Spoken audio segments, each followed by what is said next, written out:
السلام علیکم ورحمۃ اللہ وبرکاتہ الحمد للہ رب العالمین وصلی اللہ علی نبینا محمد وعلی آلہ وصحبہ وسلم تسلیما کثیرا رب اشرح لی صدری ویسر لی امری واحلل عقدۃ من لسانی یفقہوا قولی۔ الحمد للہ کثیرا، نبی صلی اللہ علیہ وسلم کی زندگی کے اہم اقوال یعنی قول، آپ کی زبان سے نکلنے والے وہ الفاظ جس کو اللہ تعالیٰ پسند کرتے ہیں، اور ایسے الفاظ جو مختلف موقعوں پر نبی صلی اللہ علیہ وسلم ادا کرتے تھے، اور ایسے الفاظ کہ جن الفاظ کی ادائیگی اور ایکشن کے ذریعے نبی صلی اللہ علیہ وسلم اللہ تعالیٰ کی رضا حاصل کرتے تھے، اور ایسے الفاظ جس کے ذریعے نبی صلی اللہ علیہ وسلم اپنے عقیدے کو درست کرتے اور امت کو تعلیم دیتے، اپنے عقیدے کو درست رکھنے کی، اپنے ایمان کو تازہ رکھنے کی تعلیم دیتے، اپنی کسی بھی علمی کمزوری کو دور کرنے کی تعلیم دیتے۔ یہ وہ الفاظ ہیں جس کے ذریعے ایمان کی تازگی، نیکیوں کا اصول، گناہوں کا معاف ہونا، ایمان کی تازگی، عقیدے کی درستگی، اسلامی تعلیمات میں مزید اضافہ، سب کچھ الحمدللہ بہت سارے فوائد ان کلمات سے نبی صلی اللہ علیہ وسلم کی حاصل ہوتے ہیں۔ گویا اسلامی تعلیمات میں سے ایک ذخیرہ ہے، ایک بڑا خزانہ ہے یہ نبی صلی اللہ علیہ وسلم کے اقوال۔ اس بات کو بھی خاص توجہ دیں کہ ایک ایک دعا جو نبی صلی اللہ علیہ وسلم کی ہم پڑھے ہیں، اب تک تقریباً کئی سنتیں پڑھنے کی کوشش کی ہیں۔ آپ یہ سوچئے کہ صحابہ کا کتنا بڑا رول اس کام میں رہا ہے، یعنی نماز کے اذکار، نماز کے بعد کے اذکار، نماز کے دوران کیا پڑھتے، سجدے میں کیا پڑھتے، رکوع میں کیا پڑھتے، نیند سے بیدار ہوتے وقت کیا پڑھتے، کروٹ بدلتے وقت کیا کرتے، سونے جانے سے پہلے کیا کرتے، کھانا کھانے سے پہلے کیا کرتے، واش روم جانے سے پہلے کیا کرتے، واش روم نکلنے کے بعد کیا کرتے، یہ سب کچھ کیا ہے؟ قرآن مجید میں اللہ نے ارشاد فرمایا اعوذ باللہ من الشیطان الرجیم انا نحن نزلنا الذکر وانا له لحافظون، کہ اللہ تعالیٰ کہتے ہیں میں نے اس قرآن کو نازل کیا ہے اور میں ہی اس قرآن کی حفاظت کرنے والا ہوں۔ کہ قرآن کی حفاظت میں قرآن پہ نبی صلی اللہ علیہ وسلم نے جیسے عمل کیا وہ تمام احادیث بھی آتی ہیں، تو گویا یہ جو اذکار ہم پڑھ رہے ہیں یہ بھی وَإِنَّا لَهُ لَحَافِظُونَ میں شامل ہے۔ اللہ تعالیٰ اس کی بھی حفاظت کر رہے ہیں، اس لیے آج ہم پڑھ رہے ہیں۔ اور اس کی حفاظت کے لیے اللہ تعالیٰ نے کس کو چنا؟ صحابہ اکرام کو۔ گھر کے اندر کوئی سنت کرتے، نبی صلی اللہ علیہ وسلم کے ازواج مطہرات اسے دیکھ کر یاد کر لیتے اور لکھ لیتے یا لکھوا دیتے۔ گھر کے باہر کچھ ایکشن ہوتا، صحابہ اکرام میں سے، اصحاب صوفہ میں سے، انصار میں سے، مہاجرین میں سے اسے دیکھتے، یاد کر لیتے، لکھ لیتے اور لکھوا دیتے۔ اس طریقے سے صحابہ کا اتنا بڑا رول ہے، نبی صلی اللہ علیہ وسلم کے ایک ایک جملے کو، ایک ایک الفاظ کو، ایک ایک قول کو، ایک ایک کلمات کو نوٹ کیا، یاد کیا، امت تک پہنچایا تاکہ ہم بھی اس سے اجر و ثواب، ایمان کی تازگی، اللہ کی رضا حاصل کریں اور اجر و ثواب مزید حاصل کرتے رہیں۔ آئیے آج کی کلاس میں اب آگے بڑھتے ہیں۔ کل تک ہم نے صلاح کے اذکار اور صلاح کے بعد کے اذکار پڑھے ہیں۔ اب آئیے الحمدللہ اگلی ٹاپک کی طرف، کہ نبی صلی اللہ علیہ وسلم سلام پھیرنے کے بعد جو اذکار پڑھتے تھے وہ ہم نے کل پڑھا۔ اب اس کے بعد آپ صلی اللہ علیہ وسلم کے جو دوسرے اذکار پیج نمبر 51 پر ہیں، وہ ہے فجر اور مغرب کی نماز کے بعد دو اذکار نبی صلی اللہ علیہ وسلم خاص طور پہ پڑھتے تھے، اور بہت ہی اہم اس میں تعلیم ہے ہمارے لیے۔ فجر کی نماز کے بعد یہ پڑھتے اور مغرب کی نماز کے بعد یہ پڑھتے۔ پہلا ذکر کیا ہے؟ اللہم، اے اللہ، اجرنی من النار، اے اللہ مجھے جہنم کی آگ سے بچا لے۔ دیکھیے میرے اور آپ کے لیے بہت بہت ضروری ہے، بہت بڑا ہمارے لیے مرحلہ ہے کہ ہم جہنم سے بچا لیے جائیں، اس لیے کہ انسان توحید پر مرے گا، مسلمان کی موت مرے گا، جنت میں تو جائے گا ہی، لیکن کیا راست جنت میں جائے گا یا جہنم سے ہوتے ہوئے جائے گا؟ کچھ ایمان والے ایسے ہوں گے تو توحید پر مریں گے، لیکن اپنے کبیرہ گناہوں کی سزا جہنم میں چکھنے کے بعد انہیں جنت میں ڈالا جائے گا۔ تو ہمیں ممکن حد تک یہی کوشش کرنی چاہیے، اللہ کی رحمت سے یہی امید رکھنی چاہیے کہ اللہ لمحے بھر کے لیے بھی ہمیں جہنم میں نہ ڈالنا، آمین۔ اسی لیے ہر مغرب اور فجر کی نماز کے بعد نبی صلی اللہ علیہ وسلم یہ دعا پڑھتے، اللہم اجرنی من النار، اے اللہ مجھے جہنم کی آگ سے بچا لے۔ دوسری جو دعا اللہ کے نبی صلی اللہ علیہ وسلم پڑھتے، وہ زندگی کے 3 اہم ضروریات ہیں ہر انسان کے لیے۔ یہ ضروریات اگر کسی بھی مسلمان کو اور کسی بھی انسان کو مل جائیں تو سمجھیے وہ زمین پر انتہائی سکون سے زندگی گزارنے والا انسان ہو سکتا ہے۔ اول اللہم انی اسألک، اے اللہ میں مانگتا ہوں آپ سے، اسألک علما نافعا، ایسا علم جو مجھے نفع دے دے، جو دنیا میں بھی نفع دے دے، جو آخرت میں بھی نفع دے دے۔ دیکھیے علم میں طلب العلم فریضۃ علی کل مسلم، علم کا حاصل کرنا ہر مسلمان مرد اور عورت پر فرض ہے، فرض العین ہے۔ لیکن کس بات کا علم؟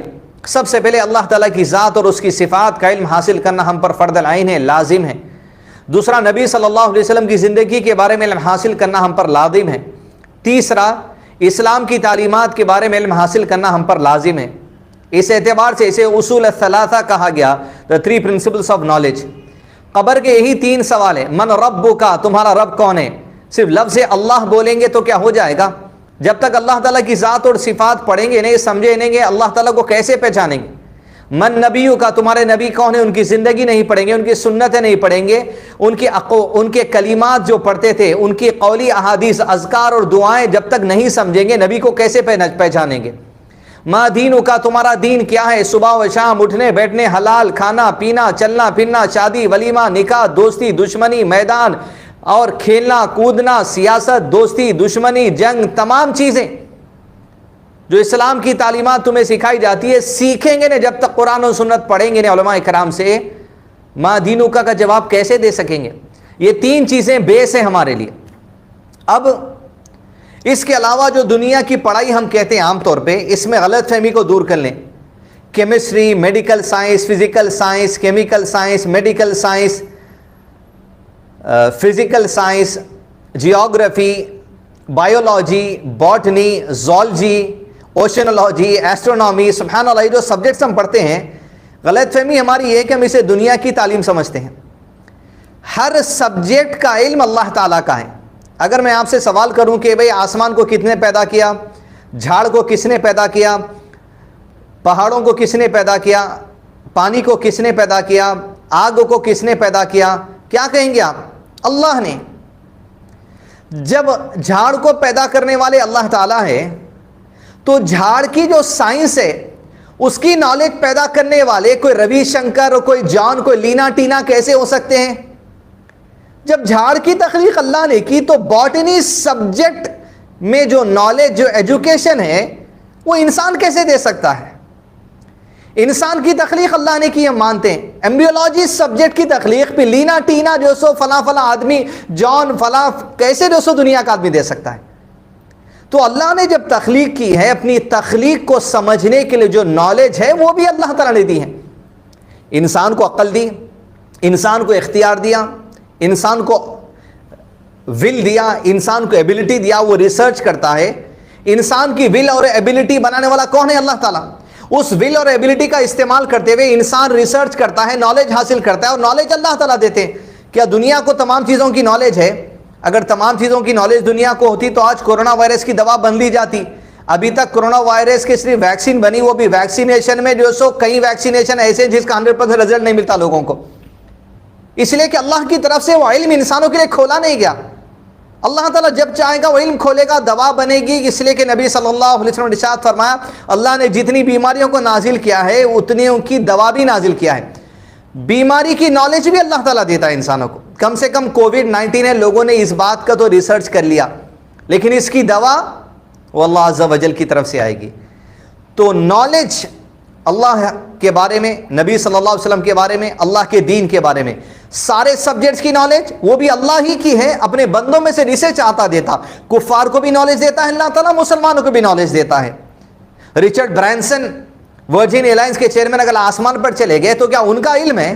وہ اللہ تعالیٰ کا علم ہے جو اللہ تعالیٰ نے رچرڈ برانسن اور ان کی ٹیم کو دیا تھا کہ وہ راکٹ پلین کے ذریعے اسپیس میں 1 گھنٹے کے لیے چلے گئے تھے۔ اللہ تعالیٰ کی دین ہے۔ تو کیا ہم اپنے ایمان کو چھوڑ دیں گے، عقیدے کو چھوڑ دیں گے، دین کو چھوڑ دیں گے؟ ارے نالج ان کے پاس ہے۔ ارے اللہ جسے چاہتا ہے دیتا ہے، لیکن یہ نالج جو چاہے رچرڈ برانسن حاصل کریں، سنیتا ولیمز حاصل کریں، ہاں، یا جو سو اور کوئی بڑے سائنسداں ریسرچر حاصل کریں، یہ نالج ہم کو اللہ سے دور نہیں کرنا چاہیے، اللہ کے دین سے دور نہیں کرنا چاہیے، نبی صلی اللہ علیہ وسلم کی زندگی سے دور نہیں کرنا چاہیے۔ اس کے لیے ایک مثال دوں، کئی ڈاکٹرز ہوتے ہیں جن پر لوگ جاتے ہیں علاج کرانے کے لیے، ڈاکٹر ٹیسٹ لکھتے ہیں، بھائی پتہ کرا کر آئیے، آپ ٹیسٹ کروا کر آئیے، لیب ٹیسٹ میں رپورٹس ہر چیز میں نارمل آ رہی ہے، تو ڈاکٹر صاحب کہتے ہیں آپ کو کچھ نہیں ہے، لیکن آپ کہیں گے بھائی شام کو طبیعت خراب ہو جاتی ہے، جیسا بھی کسی نے سوال کیا کہ مغرب کے بعد طبیعت ٹھیک نہیں ہو رہی ہے، تو کیا جادو ہو سکتا ہے؟ تو کیا جن کا اثر ہو سکتا ہے؟ کئی ڈاکٹرز ہوں گے جو آپ کے منہ پہ ہنس دیں گے، یہ کون سے زمانے کی آپ بات کر رہے ہیں؟ ان کا یہ علم اللہ کی ایک تخلیق جنات سے انہیں ریجیکشن پہ لا دیا، اللہ کی ایک تخلیق جادو سے انہیں ریجیکشن پر لا دیا، تو یہ اپنے علم میں اتنے آگے بڑھ گئے کہ اللہ تعالیٰ کی دوسرے کریشن کا انکار کر رہے ہیں، تو یہ چیز غفلت والی ہے۔ تو علم نافعہ، ایسا علم جو ہمیں نفع دے، ہمارے ایمان کو بھی نفع دے، ہمارے اسلام کو بھی نفع دے، اور اس علم کو حاصل کر کے ہم دنیا میں بھی پیسہ کما سکتے ہیں، دنیا میں لوگوں کی مدد کر سکتے ہیں، دنیا کے اندر جو سو ہمارے زندگی کے حالات کو درست کرتے ہیں۔ علم تو اللہ تعالیٰ کا ہے نا، تخلیق اللہ تعالیٰ کی ہے، تو علم بھی اللہ تعالیٰ کا ہے، اس علم کے ذریعے کچھ بھی فائدہ اٹھا سکتے ہیں ہم۔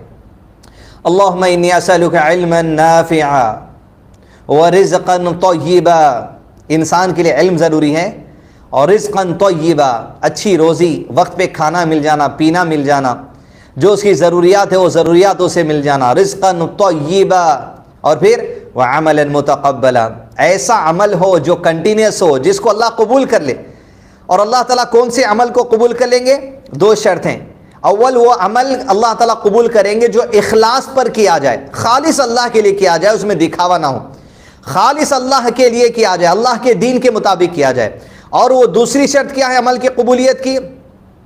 وہ خالص نبی صلی اللہ علیہ وسلم کے طریقے پر ہو جو اللہ تعالیٰ نے پسند کیا ہے۔ وعملا متقبلا، عمل کا سوال کرتا ہوں جو مقبول ہو جائے، قبول ہو جائے آپ کے قریب۔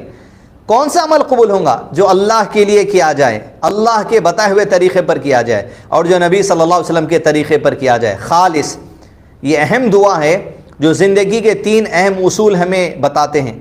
ایک، نالج حاصل کرتے رہنا زندگی میں، دوسرا رزق تلاش کرتے رہنا کام کاج کے ذریعے، اللہ کے وسائل ہیں کام کاج، تیسرا عمل نیک کرتے رہنا۔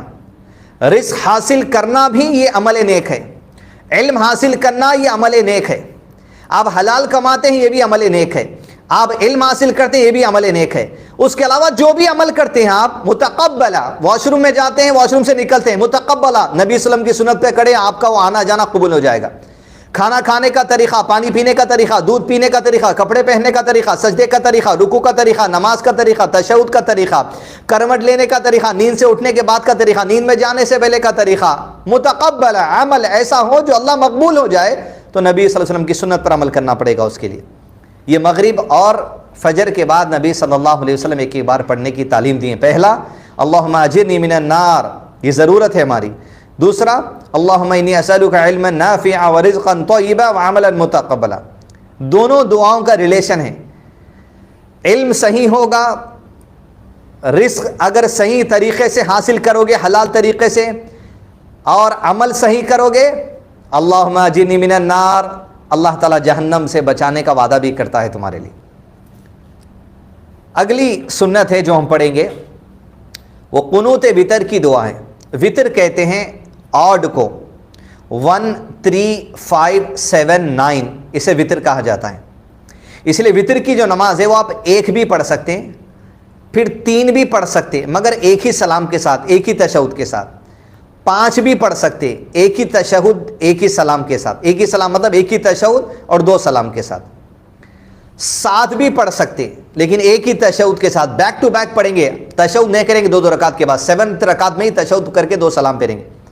9 بھی پڑھ سکتے لیکن 8 رکعت میں ایک تشہد پڑھیں گے، جیسے مغرب کی دوسری رکعت میں پڑھتے ہیں، پھر 9 رکعت کے لیے اٹھیں گے، 9 رکعت پڑھیں گے، اور پھر 9 رکعت میں تشہد پڑھ کے 2 سلام پھیریں گے، جیسے مغرب کی 3rd رکعت میں دوسرا تشہد کرتے ہیں۔ وتر یعنی 1 3 5 7 9۔ وتر میں لاسٹ رکعت میں رکوع میں جانے سے پہلے یہ دعا کی جا سکتی ہے، یا رکوع سے اٹھنے کے بعد ہاتھ اٹھا کر بھی یہ دعا کی جا سکتی ہے، ہاتھ باندھے رکھ کر بھی یہ دعا کی جا سکتی ہے۔ کیا دعا تھی؟ اللہم اہدنی فی من ہدیت، اے اللہ مجھے ان لوگوں میں ہدایت دے دے جنہیں تو نے ہدایت دی ہے۔ سبحان اللہ، یعنی اے اللہ مجھے ان لوگوں کی طرح ہدایت دینا جنہیں آپ نے ہدایت دی ہے۔ یہ اور ضروریات ہے ہماری زندگی کی۔ سونے سے پہلے جو آخری نماز ہے وہ وتر کی نماز ہے، یا تہجد کے وقت جو فجر سے پہلے کی آخری نماز ہے وہ وتر کی نماز ہے۔ اللہم اجرنی من النار، اللہم انی اسألک علما نافعا ورزقا طیبا وعملا متقبلا کے بعد اللہم اہدنی فی من ہدیت، اے اللہ مجھے ان لوگوں کی طرح ہدایت دے جسے تو نے ہدایت دی۔ یعنی لوگ دنیا میں قرآن اور سنت کو سمجھتے ہوئے، درس دیتے ہوئے، تقریر دیتے ہوئے، عمل کرتے ہوئے ہدایت والی بات سمجھتے، ایسے شیعہ ہے، محرم کا مہینہ چل رہا، ماتم چلتا، یا حسین، یا علی، یا حسن، فاطمہ، زینب، سکینہ، سب کے نام پہ سینہ پیٹتے رہیں گے، اور یہ سمجھ رہے انہوں ہدایت پہ ہیں۔ یہ ان کی گمراہی ہے جو اللہ تعالیٰ نے انہیں ہدایت کر کر بتا دی ہے، وہ اپنی گمراہی کو ہدایت سمجھ رہے۔ لیکن جسے اللہ نے ہدایت دی وہ انبیاء ہے، صدیقین ہے، شہداء ہے، صالحین ہے، حضرت حسن کی ہدایت، حضرت حسین کی ہدایت، حضرت علی کی ہدایت، ان کو جو ہدایت ملی وہ ہدایت آج شیعوں کو ملنے کی ضرورت ہے۔ ان کو جو ہدایت ملی وہ آج مسلمانوں کو ملنے کی ضرورت ہے۔ اس لیے یہاں جو کہا گیا اللہم اہدنی فی من ہدیت، اللہ جس سے تو نے ہدایت دی نبیوں کو، صدیقین کو، شہداء کو، صالحین کو، صحابہ کو، ویسی ہدایت ہمیں عطا کرنا کہ قرآن کو ویسے سمجھے، حدیث کو ویسے سمجھے۔ کیا شیعہ ماتم کر رہے ہیں؟ حضرت حسن حسین نے ماتم کیا؟ کیا ہے؟ سبحان اللہ، دین کے نام پہ تماشا۔ ایک مسئلہ آیا وتر سے متعلق، سوال آیا، اسکرین پہ جواب اس کا دے دوں کہ اگر وتر کی نماز اگر آپ پڑھنا بھول گئے یا تو پھر تہجد میں بھی نہیں اٹھ سکے تو فجر کی نماز پڑھنے کے بعد جب سورج نکل جاتا ہے، مکروہ وقت ختم ہو جاتا ہے، جب اشراق چاش کا وقت شروع ہوتا ہے کہتے ہیں، اس وقت پہلے وتر کی نماز پڑھیں۔ لیکن اس کا طریقہ ہے، اگر آپ 3 رکعت وتر پڑھنے کی آپ کو عادت ہے تو آپ 2 رکعت پڑھ کے سلام پھیرنا، پھر اٹھنا، پھر 2 رکعت پڑھنا، پھر سلام پھیرنا۔ نبی صلی اللہ علیہ وسلم جب کبھی وتر اگر نہیں پڑھتے کسی وقت میں تو وتر کا جو بدلہ کرتے اس کو ایون نمبرز میں پڑھتے۔ 3 رکعت پڑھنے کی عادت ہے تو 4 رکعت پڑھنا، لیکن یہ جو 4 رکعت پڑھیں گے 2 رکعت پڑھ کے سلام، پھر 2 رکعت پڑھ کے سلام، اس طریقے سے۔ اللہم اہدنی فی من ہدیت، وتر کی آخری رکعت کی دعا، وعافنی فی من عافیت، اور ان لوگوں میں عافیت دے دے جنہیں تو نے عافیت دی ہے، یعنی اپنی امان، اپنی سلامتی، رحمت ہم پر نازل فرما دے، امن دے دے، بس امن دے دے، شر سے بچا لے۔ گھروں میں شر، میاں بیوی کے جھگڑے کا شر، اولاد کو دیکھ کر تکلیف کا شر، اپنی زبان کا شر، اپنی نفس کا شر، اپنی سوچ کی گندگی کا شر، اپنے گناہوں کا شر بچا لے، عافیت دے دے، امان دے دے۔ وَتَوَلَّنِي فِي مَنْ تَوَلَّيْتَ، اور ان لوگوں میں میرا والی بن جا جن کا تو والی بنا ہے، یعنی جن لوگوں کی آپ نے مدد کی ہے، مددگار بن گئے، آپ میرا بھی مددگار بن جائیے لوگوں میں۔ وَبَارِكْ لِي فِي مَا أَعْطَيْتَ، جو فیصلہ تو نے کیا ہے اس کے شر سے مجھے بچا۔ اللہ اکبر، کیا دعا کا جملہ ہے۔ دیکھیے دعائیں صرف دعائیں نہیں ہیں، ایمان ہے، اصلاح ہے، جائزہ ہے، اسلام کی خوبصورتی ہے، اسی لیے علم ہے، یہ دعائیں بھی علم ہے، علم نافعہ میں یہ دعائیں بھی شامل ہیں۔ وَبَارِكْ لِي فِي مَا أَعْطَيْتَ، کیا ہے دعا؟ اور جو فیصلہ تو نے کیا ہے اس کے شر سے بچا، کیونکہ تو فیصلہ کرتا ہے اور تیرے خلاف کوئی فیصلہ نہیں کر سکتا۔ یعنی اگر میرے حق میں عذاب کا فیصلہ ہے، اگر میرے حق میں قبر کے عذاب کا فیصلہ ہے، اگر میرے حق میں جہنم کے عذاب کا فیصلہ ہے، اگر میرے حق میں کوئی ایسا فیصلہ ہے جس سے میرے گناہوں کی وجہ سے عذاب ہوگا، تو یا ربی تیرا ہی فیصلہ ہے، وہ جو فیصلہ ہے یا ربی اس کے شر سے بچا لے، مطلب میری تقدیر سے اس عذاب کو ہٹا دے۔ وَبَارِكْ لِي فِي مَا أَعْطَيْتَ وَقِنِي شَرَّ مَا قَضَيْتَ فَإِنَّكَ تَقْضِي وَلَا يُقْضَى عَلَيْكَ وَقِنِي شَرَّ مَا قَضَيْتَ، جو فیصلہ تو نے کیا ہے اس کے شر سے مجھے بچا، کیونکہ تو فیصلہ کرتا ہے اور تیرے خلاف کوئی فیصلہ نہیں کر سکتا۔ اور یا ربی اگر تو ہمارے لیے عذاب کا فیصلہ کر دے کوئی بدل نہیں سکتا اس کو تیرے سوا، اسی لیے تجھی سے مانگتے ہیں۔ یہ توحید کا درس ہے دعا، ایک ایک چیز چن کر اللہ کے نبی صلی اللہ علیہ وسلم چن کر امت کو بتا رہے ہیں. ایک ایک سبجیکٹ، ایک ایک ٹاپک پر دعا کی جا رہی ہے، مانگا جا رہا ہے، توحید سکھائی جا رہی ہے، توحید کا درس دیا جا رہا ہے، توحید کو مضبوط کیا جا رہا ہے. ایک ایک جملہ، سلیکٹیو پوائنٹس، ایک ایک بات پہ درس، ایک ایک سبجیکٹ پہ کتابیں لکھی جا سکتی ہے علماء کرام کے ذریعے. وقینی شر ما قضیت فإنک تقضی ولا یقضى علیک انہ لا یذل من ولیت انہ لا یذل من والیت. پھر کیا ہے؟ جس کا تو نگہبان بن جائے وہ ذلیل نہیں ہو سکتا. اللہ اکبر. انہ لا یذل من والیت. محشر کے میدان میں ہم ذلیل نہیں ہو سکتے اللہ اگر تو چاہ لیا تو. گناہ کہیں ہم کر لیتے دنیا کے اندر، لیکن یا ربی آپ نے پردہ ڈال دیا، اگر وہ پردہ ہٹ جائے تو لوگوں میں ذلت ہو جائے. انہ لا یذل من والیت. بس یا ربی ذلت نہیں ہو، وہ ذلیل نہیں ہو سکتا ہرگز بھی جس کا تو نگہبان ہے. نہ دنیا میں ذلیل ہو سکتا، نہ آخرت میں ذلیل ہو سکتا، نہ اپنے گھر میں ذلیل ہوتا، نہ اپنے گھر والوں کے پاس ذلیل ہوتا، نہ اپنے دوستوں میں ذلیل ہوتا. اور اللہ کے قریب ذلت نہ ہو، یہ سب سے بڑی کامیابی ہے. انہ لا یذل من والیت ولا یعز من عادیت تبارکت ربنا وتعالیت. اور جس سے تو دشمنی رکھے وہ معزز نہیں ہو سکتا. دنیا کی نظروں میں کسی ملک کا پریزیڈنٹ، کسی ملک کا پرائم منسٹر اس کے لوگوں کے قریب عزت والا ہوگا، لیکن اس کے کفر کی وجہ سے وہ اللہ کے قریب معزز نہیں ہو سکتا. اور اللہ کے قریب جو معزز ہوتا ہے، عزت والا ہوتا ہے، تو حدیث میں فرمایا آپ صلی اللہ علیہ وسلم نے کہ اللہ تعالیٰ جبریل علیہ السلام کو آواز دیتے ہیں. جبریل علیہ السلام اللہ تعالیٰ کے دربار میں آتے ہیں، اللہ تعالیٰ عرض کرتے ہیں میں جبریل زمین پر اس بندے سے محبت کرتا ہوں، تم بھی اس بندے سے محبت کرنے کا آغاز کر لو. جب اللہ کسی کو محبوب کر لیتا ہے تو یہ اعلان ہوتا ہے. یہ روزانہ ہوتا ہوگا، یہ اللہ جب چاہتا ہے ہوتا ہوگا، آج بھی ہوتا ہوگا. پھر جبریل علیہ السلام اس بندے سے محبت کرنے لگتے ہیں، اور اللہ تعالیٰ کے حکم پر جبریل علیہ السلام آسمانی دنیا میں جو فرشتے ہوتے ہیں ان میں ندا لگا کر کہتے ہیں کہ اللہ تعالیٰ اس بندے سے محبت کرتا ہے اور مجھے محبت کا حکم ہے. آسمانوں کی مخلوق تم بھی اس بندے سے محبت کرنے کا آغاز کر دو. آسمانی مخلوق اس سے محبت کرتی ہے، اور پھر اللہ تعالیٰ زمین والوں کے دلوں میں بھی اس کی محبت ڈال دیتا ہے.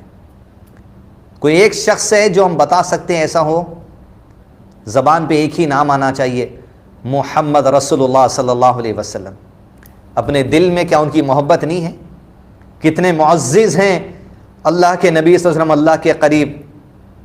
کتنی عزت ہے آپ کی کہ آج دنیا سے جا کر 1450 سال ہو گئے، لیکن جب بھی آپ کا نام آتا ہے صلی اللہ علیہ وعلی آلہ واصحابہ وسلم تسلیما کثیرا، امت کے لیے لازم ہے اگر لعنت نہیں چاہتے اللہ کی تو اللہ کے نبی صلی اللہ علیہ وسلم پر سلامتی بھیجنا، درود بھیجنا، ورنہ نہیں بھیجو گے تو لعنت ہوگی اللہ کی نبی کا نام سننے کے بعد صلی اللہ علیہ وسلم.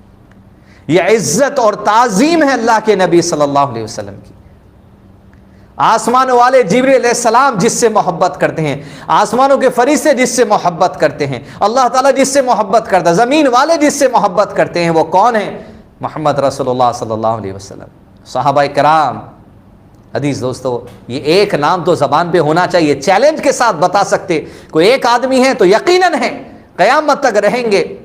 واتخذ اللہ ابراہیم خلیلا، اللہ نے کہا میں نے ابراہیم کو اپنا دوست بنا لیا ہے. کیا ابراہیم علیہ السلام کا نام نہیں لے سکتے؟ سارے انبیاء کرام کا نام نہیں لے سکتے؟ یقیناً لے سکتے ہیں. ہمارے لیے ان کی محبت، ہر نبی کی محبت لازم ہے، اور عمل نبی صلی اللہ علیہ وسلم کی شریعت پر. اللہم اہدینی فی من ہدیت وعافینی فی من عافیت وتولنی فی من تولیت وبارک لی فی ما اعطیت. اور برکت عطا کرنا یا ربی جو جو آپ نے عطا کر دیا. وقنی شر ما قضیت فإنک تقضی ولا یقضى علیک انہ لا یذل من والیت ولا یعز من عادیت تبارکت ربنا وتعالیت.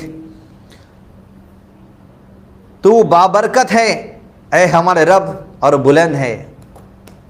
اللہ کا نام برکت والا، اللہ کے نام سے جو کام شروع کیا جائے وہ کام برکت والا، برکت ہی برکت ہے اللہ کے نام سے کام کرنے میں۔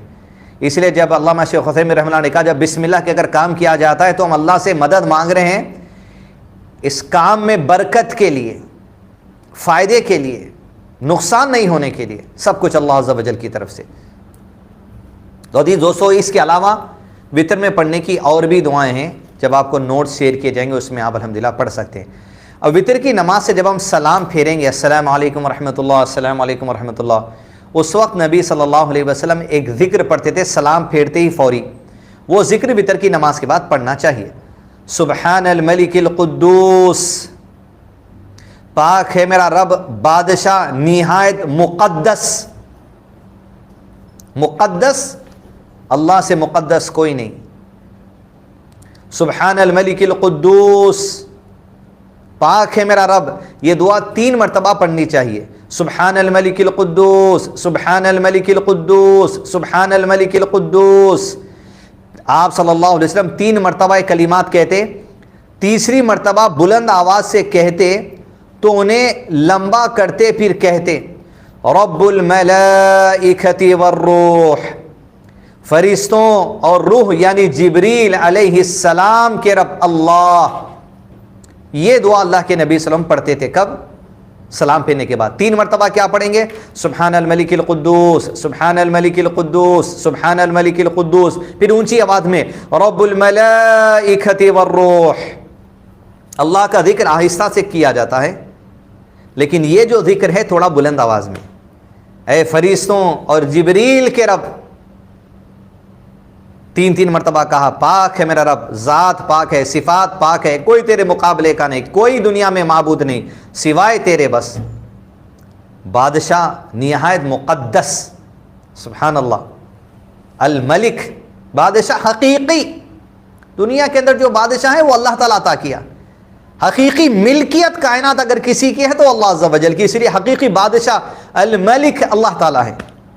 القدوس مقدس ذات، مقدس صفات اگر کسی کے تو صرف اللہ عز و جل کی ہے۔ تو عزیز دوست الحمدللہ یہ دعائیں ہیں جو نبی صلی اللہ علیہ وسلم نے ہمیں وطر سے متعلق اہم الحمدللہ سکھائی ہیں۔ آج کی کلاس میں اتنا ہی، تاکہ کم باتیں ہیں تو ذہن میں الحمدللہ بیٹھیں اور عمل کے لیے اللہ کی طرف سے توفیق ہو، ایمان کی تازگی ہو، اللہ تعالیٰ سلامتی کا معاملہ کرے، ہدایت کا معاملہ کرے، ہم سب کے ساتھ آمین۔ اللہم صلی وسلم علی نبینا محمد۔ اگر کچھ سوالات ہیں تو یہاں پر انشاءاللہ بھیجیے، کچھ لوگ سوال کر رہے تھے۔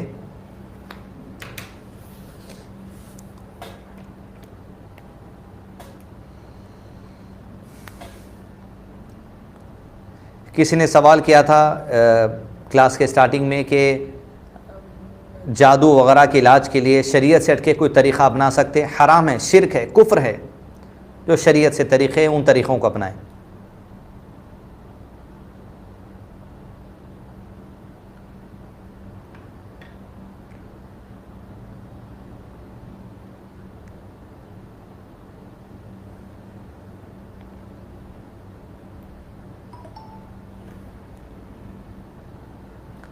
ٹھیک ہے، انشاءاللہ کلاس کا اختتام کرتے ہیں۔ وصلی اللہ علی نبینا محمد وعلی آلہ وصحبہ وسلم تسلیما کثیرا۔